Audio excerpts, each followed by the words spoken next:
What's up guys, this is the Round Bottom Flask and welcome to the video lecture series on the electronic structure of atoms. This video is part 3 of the 4-part series of lectures for this topic, and here we will discuss the results from solving the Schrodinger's equation, namely the quantum numbers and atomic orbitals.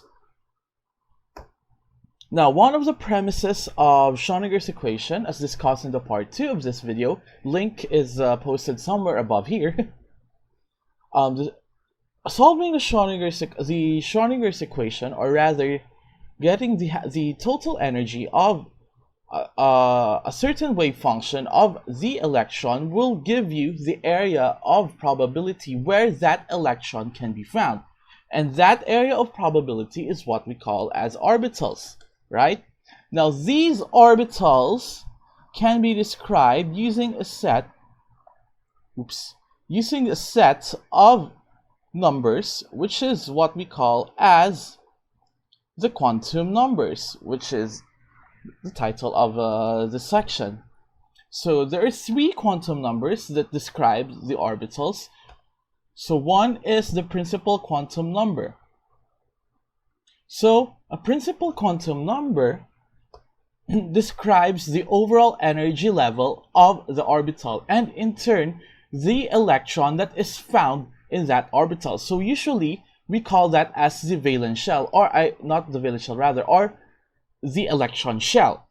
So this principal quantum number n is similar to the n that is also found in the Bohr model, and also the n as predicted by Johann Balmer, which is shown in the Rydberg equation. So since it is based in from the it is also the same n in the Bohr model of the atom. So the values of n are whole numbers, so it can range from 1 to infinity as long as the number is a whole number. Next is the angular momentum quantum number, which is denoted by L. So this one describes what the orbital looks like. So it describes what will the area of the probability where the electron can be found would look like. So this is also known as the subshell. So every shell you have a subshell, and that subshell is described by angular momentum quantum number, which can have values from 0 to n-1. Now, each value of the angular momentum quantum number has a designated letter. So here we have 0, which denotes for S, 1, which denotes for P, 2, which denotes for D, 3 denotes for F, 4, G, H, so on and so forth. Now, only we have not gone beyond 6 yet, because L is equal to 6, because so far all of the elements that have been that is listed in the most current or the most updated periodic table has only up to the F subshell. Okay, well, hindi pa tayo wala pang electron element na discover na meron siyang electron configuration na included yung G subshell niya. So basically, all of elements just stops until here that we have discovered so far. So another that is from the third one will be the magnetic quantum number. So the magnetic quantum number denotes the orientation of the orbital in 3-dimensional space. So it could have values from L to L-, including 0. Now, orbitals that have the same n and L values belong to the same subshell. So we also have another quantum number, but although it is called a quantum number, it is not derived from the Schrodinger's equation. This is the spin quantum number, which is not actually does not actually describe the orbital, but rather it describes the electron that resides in that orbital. So this is from experimental data, which is confirmed, which confirms the statement of George Uhlenbeck and Sam Goldsmith that electrons spin on its own axis. So they have values of -1/2 or +1/2. Now, in convention, an electron that has a spin that has a magnetic spin of +1/2 rotates counterclockwise, while the one that has a spin of -1/2 rotates clockwise. So to summarize our quantum numbers, so the shell with the principal quantum number consists of exactly n subshells. Okay, so for example, if its principal quantum number, let's say, is 3, so we know that L is equals to 0, 2, n minus 1.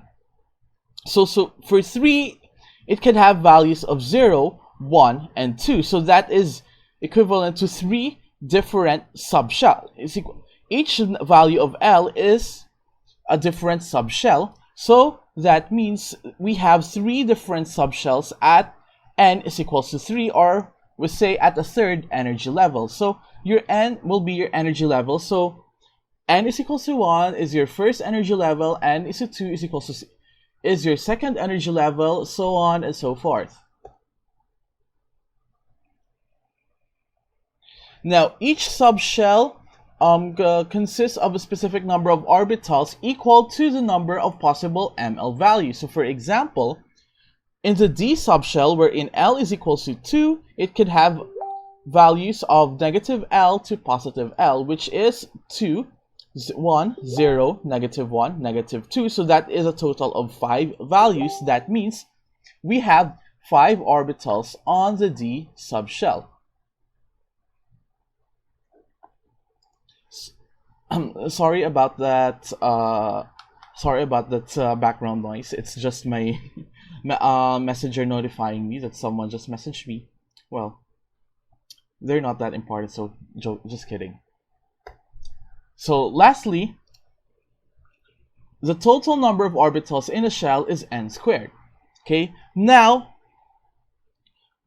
these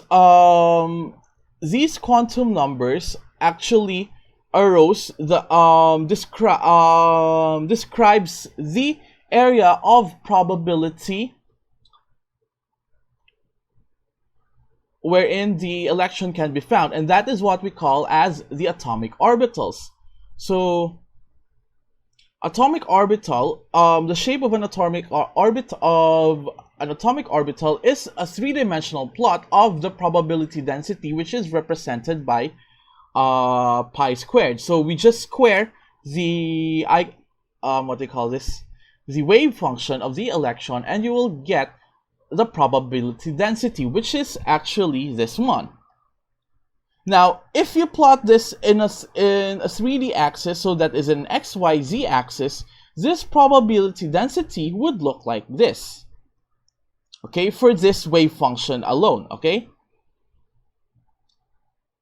So I don't want to go deeper into this topic, into explaining how from this it became to this, because that would involve higher higher mathematics, so particularly calculus and differential equations, and that is beyond the scope of this topic.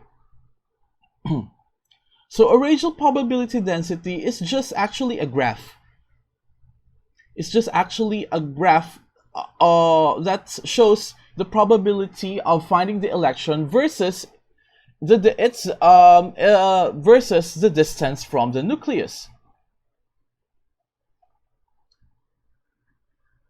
So here it is, this one. So this is an example of radial probability density. So if you can see in the graph here, for a 1s orbital, the radial probability density is here. So if you can see in this peak, this is actually the distance wherein the electron can be the electron in a 1s orbital can be most likely be found. So it can most likely be found where at the distance 0.5 angstroms away from the nucleus. I hope you can see it in these graphics here. I'll try to increase the size. Let's hope it works.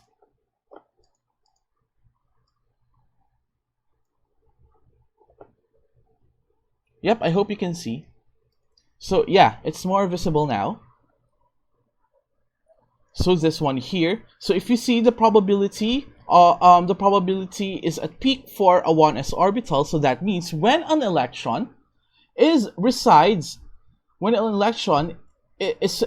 1s orbital, it is most likely be found at 5 angstroms away from the nucleus of the atom. Okay, so it's your radial probability density is just a graph.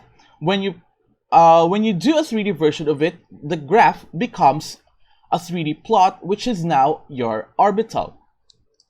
So then we have the node here, and the node is actually an area wherein there is zero probability of finding the electron. Okay, so the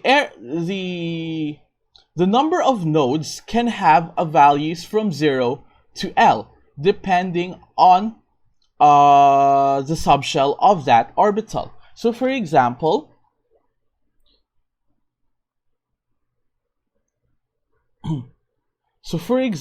we have 2s here. In a 2s orbital, since 2 can have values of, since n is equals to 2, can have values of 0 and 1. So at what they call this, a 2s orbital can have so an orbital in the second energy level rather can have one node. So in this case, the 2s orbital here has one node if you get its radial probability density. So in 3s it has 2 nodes, so on and so forth. How to predict this is beyond, again, the scope of this lecture. So there are types of orbitals based on their shape or their what they call this, or the magnetic quantum number that they represent, the angular momentum quantum number that they represent,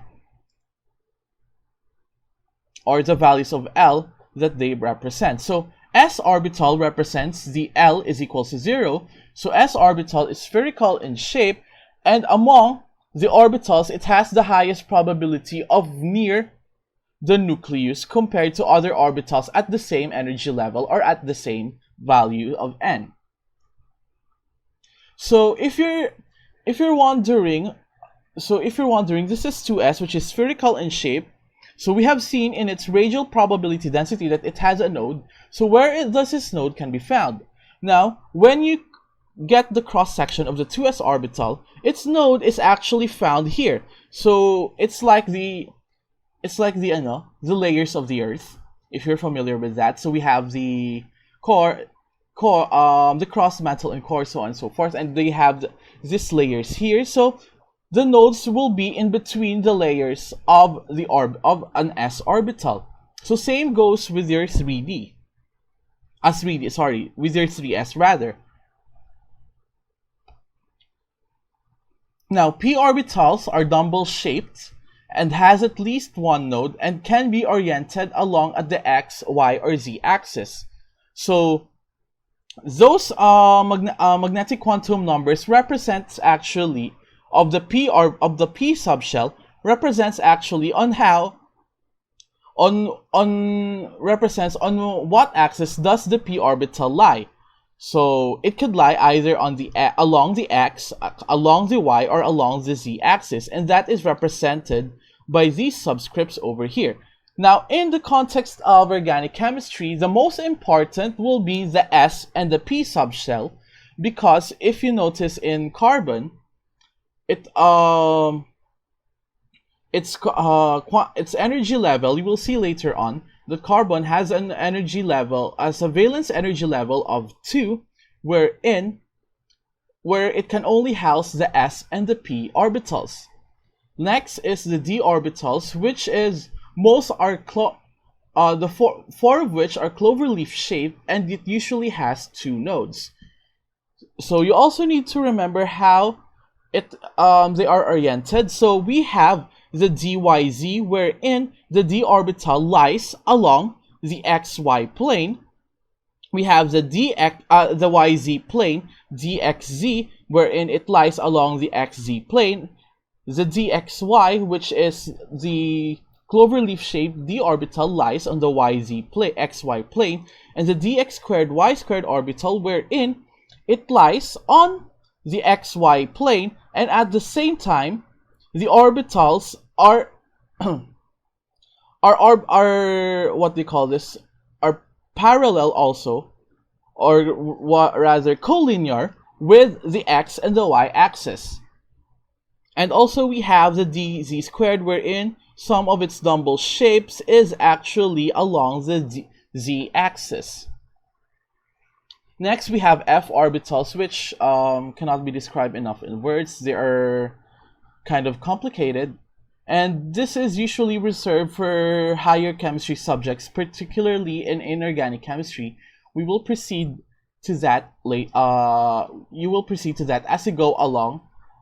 If you're chemistry majors, as you proceed into your BS chemistry program, and also to other chemistry related degree programs, hopefully the f orbitals will be discussed there. So that's it. This is the end of my presentation for atomic orbitals. I hope you find this video very educational, and if you do so, don't forget to subscribe to my YouTube channel for more chemistry lectures. So this is the Round Bottom Flask. See you guys